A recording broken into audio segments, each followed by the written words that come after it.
அனைவருக்கும் வணக்கம். இந்தியா கிளிஸில் ஒருத்தர் ரிவ்யூ பண்ணுவார்ல அர்ச்சனா பிஆர், அவர் வந்து நேற்று பார்த்தீங்கன்னா லிட்டரலாக அசிங்கப்பட்டு போயிட்டாரு. தினேஷ் மாதிரியே தான் இவரும். அந்த வீட்டில் எந்த தப்பு நடந்தாலும் சரி, அது காரணம் யாருன்னா விஜித்ரான்னு சொல்லி தான்.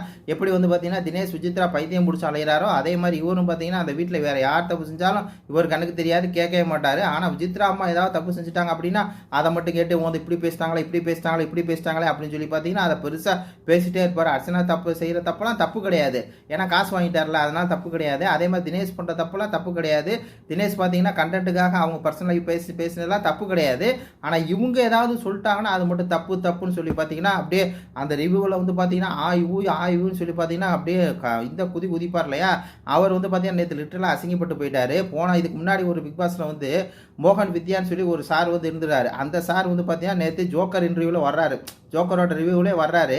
அப்போ வந்து இவர் என்ன கேட்குறாரு அப்படின்னா, பிஆர் உங்களுக்கு பிடிச்ச கண்டஸ்டன்ட் யாருங்க அப்படின்னு சொல்லி கேட்கும்போது அவர் வந்து பார்த்தீங்கன்னா விஜித்ராமா தான் எனக்கு பிடிச்ச கண்டஸ்டன்ட், எனக்கு மட்டும் இல்லை எங்கள் வீட்டில் இருக்க எல்லாத்துக்குமே பிடிச்ச கண்டஸ்டன்ட் யாருன்னு சொன்னாக்கா விஜித்ராமா தான் பார்த்தீங்கன்னா டைட்டில் வந்து ஜெயிக்கணும். ஏன்னா ஒரு 50 வயசுக்கு மேற்பட்ட ஒரு மிடில் ஏஜ் லேடி வந்து இந்த அளவுக்கு சின்ன பசங்களோடலாம் சேர்ந்து அவங்களோட கேம் விளாண்டு இந்த அளவுக்கு முன்னேறி ஒரு 100 நாளை வந்து அவங்க கடக்க போகிறாங்க அப்படின்னா அது வந்து கிரேட் ஜாப்.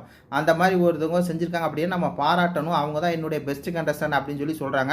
உடனே அந்த ஜோக்கர் என்ன சொல்கிறார் அப்படின்னா, அப்போ பெஸ்ட் கண்டஸ்டன்ட்னா உங்களுக்கு வந்து விஜித்ரா தான் அப்படின்னு சொல்லும்போது அந்த ஜோக்கரோட முகத்தை நீங்கள் பார்த்தீங்கன்னா தெரியும், அப்படியே அசிங்கப்பட்டது. என்னது பெஸ்ட் கண்டஸ்டன்ட் விஜித்ரா, என்னடா நம்ம விஜித்ரா வந்து நம்ம வந்து பார்த்தீங்கன்னா தவறாகவே பேசிகிட்டு இருக்கோம், நம்ம ஜோக்கர் அதாவது விஜித்ரா பைத்தியம் பிடிச்சி போய் நம்ம அலையிறோம். ஆனால் நம்ம ரிவ்யூவிலே ஒருத்தர் வந்து என்னன்னா விஜித்ரா தான் எனக்கு பிடிக்கும், என் குடும்பத்திலே விஜித்ராவுக்கு தான் பிடிக்கும் அப்படின்னு சொல்லிட்டாங்கன்னு சொல்லி அப்படியே இந்த ஜோக்கர் முகத்தை பாருங்கள் அப்படியே வந்து விரிச்சு போச்சு.